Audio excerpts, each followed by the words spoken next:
Hola a todos, buenas tardes y muchísimas gracias por estar viendo este video. El día de hoy vengo a hablarles un poco acerca de un término que se ha vuelto muy popular dentro de las sociedades modernas y es la diversidad. Pero esta vez la diversidad como un elemento para aceptarnos a nosotros mismos como cada uno somos. Hace unas semanas, seguramente todos tuvimos la oportunidad de escuchar, tal vez en radio, tal vez en televisión, en una nota de periódico, la noticia de que el oratorio dentro del aeropuerto del Dorado había sido cerrado. Algo interesante que ocurrió dentro de esta noticia fue lo rápido que se esparció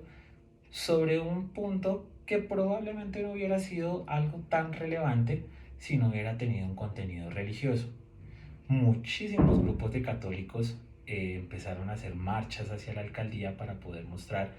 todo su descontento con esa decisión, mientras que muchos otros aplaudieron a través de redes sociales la decisión de la alcaldía de haber tomado ese oratorio, cerrarlo y hacer tal vez una comunidad muchísimo más inclusiva, sin sesgos de ninguna naturaleza.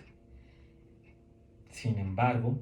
fueron muchísimos los que quedaron en la mitad como espectadores y que lo primero que hicieron fue empezar a revisar la información, no para llegar al diálogo, no para ver en qué puntos podrían haber acuerdos en los que se pudieran llegar a soluciones al problema. Más bien la mayoría de las personas empezó a tomar bando, empezó a pensar, ¿estoy más de acuerdo con los unos o estoy más de acuerdo con los otros? Este es el vivo ejemplo de lo que eventualmente y actualmente sucede con la palabra diversidad, a la que se le ha venido cambiando muchísimo el significado.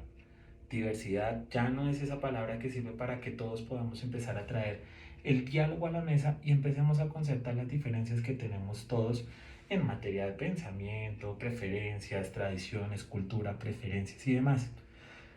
Ahora la estamos utilizando más como una palabra para poder generalizar un pensamiento correctamente aceptado para que todas las personas lo utilicemos como referente moral frente a algunos temas que son aún muy difíciles de manejar. Hubiera sido muy diferente si nosotros como espectadores no hubiéramos empezado a buscar información para tirar insultos, para descalificar a la contraparte, sino más bien nos hubiéramos puesto a pensar, ¿por qué fue que el oratorio se fue? ¿Cuál fue la razón real de la alcaldía para haberlo hecho? Y adicionalmente, ¿por qué nos molesta tanto la posición de la contraparte?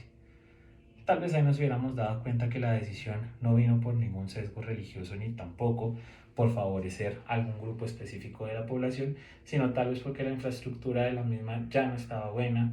tal vez un cierre temporal porque el capellán estaba enfermo y no podía atender los oficios del oratorio, y muchísimas otras razones que no estamos teniendo en cuenta para poder tomar una decisión con respecto a estas decisiones tan difíciles que tienen que ver mucho con la diversidad. El mensaje que les dejo ya para terminar es, siempre que tengamos una situación en la que las decisiones sean un contraste la una de la otra, lo primero que tenemos que empezar a pensar es por qué suceden las diferencias y realmente si esto es un tema en el que nosotros tenemos que escoger bando.